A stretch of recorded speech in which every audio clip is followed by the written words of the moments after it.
Hey, welcome to the One Piece at a Time Distilling Institute with your host, the alchemist of Indiana's Black Forest, Alan Bishop. Hey, this channel is all about home distilling and legal distilling. If you've got questions, reach out to us in the comments below, social media, or via bishopshomegrown@gmail.com. And don't forget to check out thealchemistcabinet.com. Hey, what's up, guys? Beautiful Sunday afternoon here, and not raining for once, although it's a little overcast. Had a few minutes, thought I'd jump on here and answer some of your One Piece at a Time Distilling Institute questions, as always. And if you have questions, reach out to me, bishopshomegrown@gmail.com. You can reach out to me via social media or through the YouTube comments, and I'll be glad to get back to you and help you out in any way that I can. So, hope everyone's gardens are doing well. Ours is finally starting to take off. This has been the weirdest gardening year I've ever had. There are parts of that garden I had to plant 3 and 4 times. Stuff just wasn't germinating right, or birds or critters of various types were destroying it. But I think I finally got it straightened out. And amongst other things, of course, the 2025 Practical Distillers and Alchemist Almanac is available over at the alchemistcabinet.com in the warehouse. Old Homestead Distillery Tasting Room and Hotel is open. Get out there and support us and check out some of the cool stuff we're doing. I think for you home distillers, there's a number of things that might interest you, from the apple and peach spirits over to the white sunshine made out of malted roasted sunflowers, and specifically the 9-herb charm and alpine-inspired botanical spirit that we made from whole cloth that never existed until now. So, other things I'm doing. So, trying to take a little better care of myself. I haven't quit smoking yet. That does need to happen eventually. But I did break out my bicycle and put some new tires on that bad boy and started riding this railroad trail a little bit. And I haven't died yet, so that's a plus. I think that's the thing as you get older, just don't die, right? And try to keep yourself somewhat healthy. But pretty excited about that and actually really enjoying it. But got a couple questions here. Didn't have that many this week. So guys, if you want me to keep doing videos, keep the questions coming. Again, you know how to get a hold of me, and I'm glad to answer the questions to the best of my ability. I'm not going to tell you that I know everything about the art of distillation. I learn more every day, and sometimes I think I know something and end up getting proven wrong by myself or by you guys. So there's always something else to learn. The first question I don't actually have printed off, but it was from David, and it was in the comments. It was about a good beginner spirit to start with to learn the fundamentals of distillation. And I will always recommend the same thing over and over and over again every single time. Start with simple sugar shines. Cold mash some cereal grains, no cook, no conversion. Use sugar for your alcohol, the grain for your flavor, and get good at those, right? And you'd be surprised what all you can do with those. Take a simple 1 pound per gallon of sugar, 1 pound per gallon of corn, cracked corn, get it out, Tractor Supply, get it at your local feed mill, wherever you want to get it at. Just get decent quality stuff. Feed mill's going to have better quality stuff. And learn about, the basics of fermentation there, your pH, your specific gravity, Brix, etc. Figure out the math on all that stuff. And then start playing around with different methods of using different yeasts, or maybe even using lactobacillus. Play around with different methods of distillation. Play around with, running double pot. Play around with pot and thumper. Play around with pot and reflux.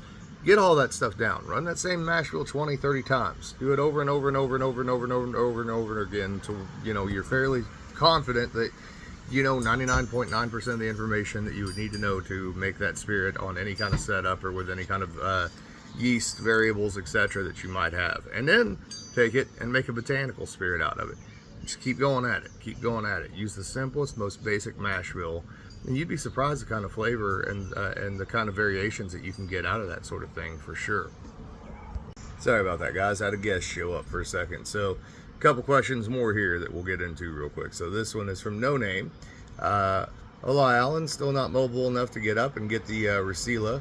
I'm looking forward to that. My first TKR was much easier on me. Soon, though. Here are a few questions for you. What is a good bit of time when you were speaking about ozone smell lasting in your distillate? Does it matter on a rye or bourbon mash when you drop down to 1.010 to stall it on your own? If you crash at that gravity, would be the same if it just finished at that gravity.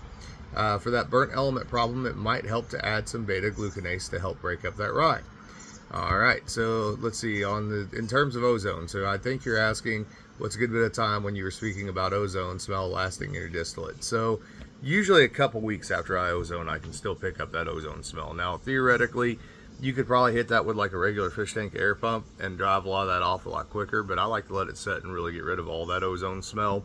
whenever I've used ozone to actually try to quick mature or quick esterify a spirit.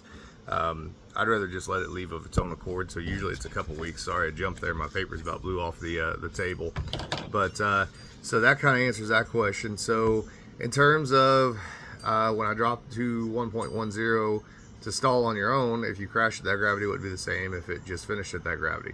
Yeah, it would basically be the same. So whenever I was trying to leave some residual sugar, what I was doing was I was purposely either not adding enough exogenous beta, or I was using malt that I knew would not have high enough conversion, because that was the type of malt that would have been being used pre-prohibition. So they were naturally just finishing out at 1.10 or 1.010.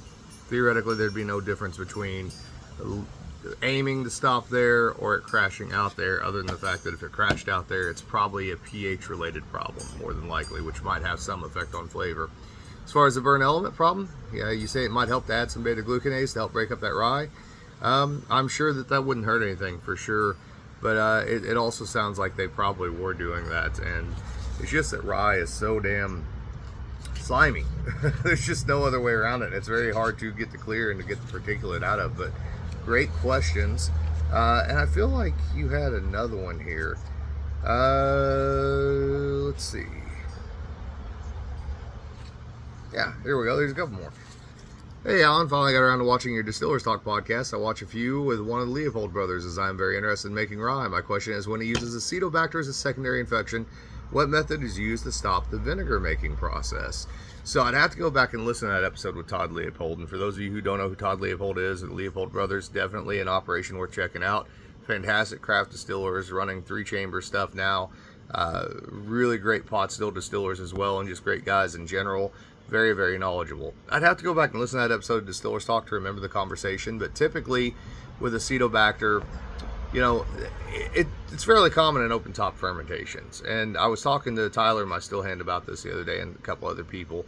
You know, Acetobacter, VA, that sort of thing it's part of the character of a lot of traditional distilled spirits. Now, you don't want it to be overwhelming, and the longer that infection goes, the more alcohol it obviously consumes, and therefore the less yield that you get. So it's not so much about stopping it, it's about keeping it under control. And so the trick is to not let it really get going until you're almost done with that fermentation, if not completely finished with that fermentation, and run it before it really starts to consume much alcohol or starts to convert much into vinegar.